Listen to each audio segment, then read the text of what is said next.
안녕하세요 여러분, 성공합시다.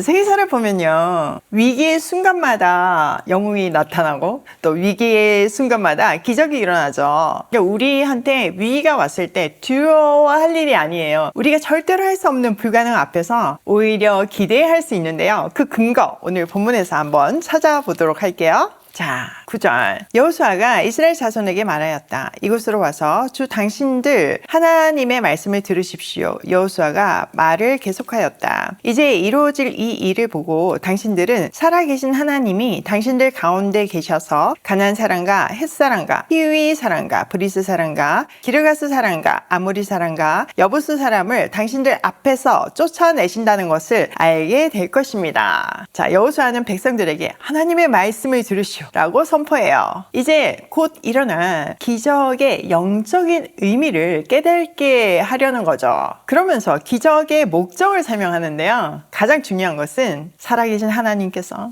그들 가운데 계신다는 것을 증명해 줄 기적이라는 거예요. 요단강이 갈라지잖아요, 곧. 그건 단순한 자연현상이 아니라 하나님께서 살아계시고 그 살아계신 하나님이 그들 가운데 계신다는 표징이라는 거예요. 그리고 앞으로 그 7 족속이 기록되어 있는데 이거 7은 완전수잖아요. 그러니까 완전하게 이 가나안도 정복될 것이라는 것을 약속하고 있어요. 자, 11절. 온 땅의 주권자이신 주님의 언약궤가 당신들 앞에서 요단강을 건널 것입니다. 이제 이스라엘의 각 지파마다 한 사람씩 12사람을 뽑으십시오. 온 땅의 주권자이신 주님의 궤를 맨 제사장들의 발바닥이 요단강 물에 닿으면 요단강 물 곧 위에서부터 흘러내리던 물줄기가 끊기고 둑이 생겨 물이 고일 것입니다. 자, 이어서 여호수아는 기적의 핵심을 선포해요. 먼저 하나님을 온 땅의 주인이시라고 호칭하고 있죠. 그러니까 그 온 땅의 주인이신 하나님의 언약궤가 먼저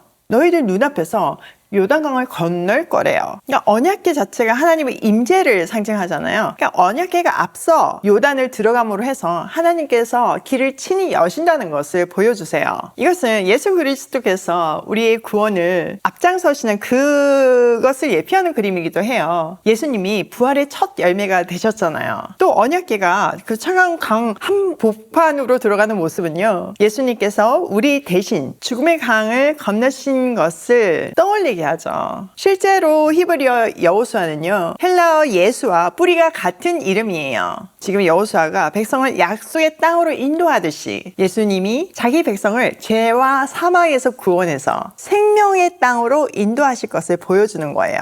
이런 의미 때문에 초대교회에서는 요단강 도하를 세례와 연결해서 묵상하기도 했어요. 이스라엘이 이제 요단을 건너서 광야 생활을 마치고 새 땅에 들어가듯이 그리스도는 그리스도와 함께 죽고 함께 다시 살아나서 새 삶을 얻는다는 의미죠. 여호수아는요, 12절에서 각 지파마다 한 사람씩 12명을 뽑으라고 얘기해요. 이거는 이제 사장에 나오는 그 기념비를 위해서 미리 준비시키는 장면이에요. 마지막으로 여호수아가 이제 하나님의 약속을 선언하는데요, 언약궤를 맨 제사장의 발바닥이 요단강 물에 닿으면 흐르는 물줄기가 끊어지고 둑이 생겨 물이 고일 거래요. 자, 성경에서요, 발바닥으로 밟는다는 표현은요, 원수를 정복한다는 의미예요. 그러므로 법궤를 맨 제사장들이 요단강을 밟는 순간에 요단강과 가나안 땅이 여호와의 팔 아래에 있게 된다는 것을 상징적으로 보여주는 거죠. 이것은 완전히 정복될 것이라는 것을 상징하고 있어요. 자, 14절. 백성이 요단강을 건너려고 자기들의 진을 떠날 때 언약궤를 맨 제사장들이 백성 앞에 나아갔다. 그 궤를 맨 사람들이 요단강까지 왔을 때에는 마침 추수기간이어서 제방까지 물이 가득 차 올랐다. 그 궤를 맨 제사장들의 발이 요단 물가에 닿았을 때에 위에서부터 흐르던 물이 멈추었다. 그리고 멀리 사라단 근처에 아담 성읍에 둑이 생겨 아라바의 바다 곧 사해로 흘러가는 물줄기가 완전히 끊겼다. 그래서 백성들은 여리고 맞은 쪽으로 건너갈 수 있었다. 온 이스라엘 백성이 마른 땅을 밟고 건너서 온 백성이 모두 요단강을 건널 때까지 주님의 언약궤를 맨 제사장들은 요단강 가운데 마른 땅 위에 튼튼하게 서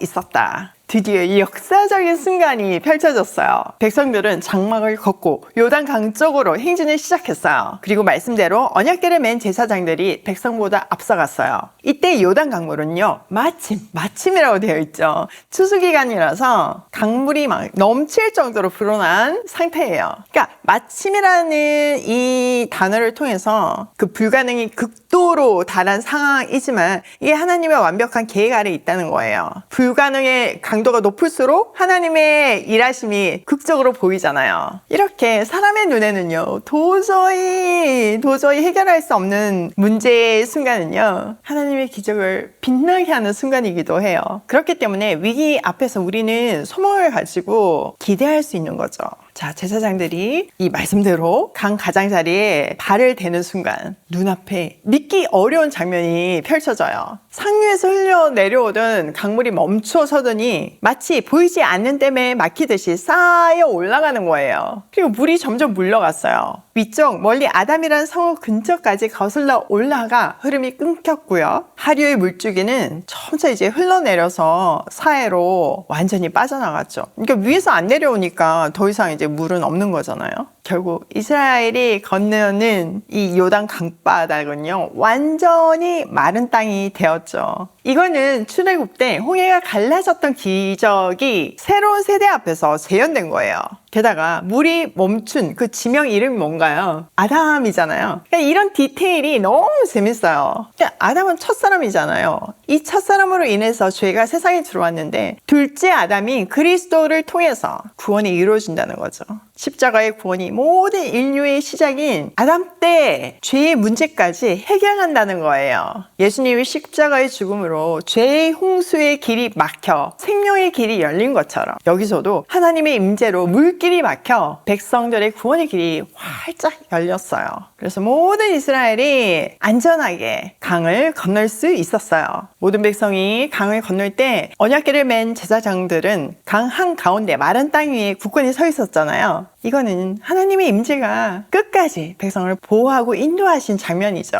결국 여호수아 때 일어난 이 기적은 하나님의 구원의 역사가 모세에서 여호수아로 그리고 궁극적으로 예수 그리스도께로 이어지는 구속사의 한 장면이었어요. 신약의 히브리서 기자는요, 여호수아가 그들에게 참된 안식을 주었더라면 하나님이 다른 날에 말씀하시지 않으셨을 거다 이렇게 기록하고 있잖아요. 이것은 가나안 입성이 궁극적인 안식이 아닌 그리스도 안에서의 영원한 안식을 예표한다는 것을 보여줘요. 그러니까 가나안이 목적지가 아니라 하나님 나라 완성을 향한 여정의 그림자잖아요. 그러니까 이 사실은 우리에게 이 땅의 삶이 목적지가 아니라 이 땅의 삶을 지나 도달할 영원한 본향에 대한 소망을 품게 돼요. 눈앞에 거센 요단도 살아계신 하나님 앞에서는 길이 되며 하나님께서 약속하신 것은 한치 오차도 없이 성취돼요. 이렇게 하나님은요, 순종하는 믿음의 공동체를 통해서 역사하시고 당신의 언약을 신실하게 이루어가세요. 저희 지금 매일 아침 가정 예배를 드리거든요. 하랑이한테 이 장면을 엄청 실감나게 얘기해줬더니 진짜 너무 좋아하면서 막 가슴에 새기더라고요. 봐봐, 물이 이렇게 거센데 너 같은 애기도 건너야 되고 진주 같은 동물도 건너야 돼. 그러면 하나님이 도와주시지 않으면 건너갈 수 있겠어? 이렇게 하면서 정말 하나님 말씀이 그 세밀하게 실감 있게 우리 삶에 임하길 간절히 소망합니다. 자, 오늘 내용을 우리 삶에 한번 적용을 해보면 첫 번째, 위기는 기적의 무대이다. 여러분 동의하시죠? 이건 역사가 증명하고 있어요. 위기의 순간마다 영웅이 일어났고 하나님이 기적을 베푸시며 하나님이 살아계심을 증거했다는 사실을 기억하면서 위기 앞에서 주눅들지 말고 기대함으로 이겨내는 우리가 되기로 해요. 두 번째, 하나님이 먼저 가는 삶을 살자. 언약궤가 먼저 가서 우리 삶에 인도해 주잖아요. 우리 마음이 급해서 하나님의 계획이 있는데도 불구하고 내가 막 앞서서 가다가 넘어지고 절벽에 떨어지고 이러잖아요. 그게 아니라 하나님이 먼저 가시는 삶을 살려고 우리 늘 말씀과 기도 앞에 머물러야 돼요. 세 번째, 순종의 한 걸음이 기적을 시작하게 한다. 우리의 순종을 통해서 이 제사장의 믿음의 발걸음을 통해서 기적이 시작돼요. 오늘도 우주 만물을 통치하시는 그 하나님을 신뢰하며 믿음의 발걸음을 떼며 기적을 목도하는 하루로 고고싱해요.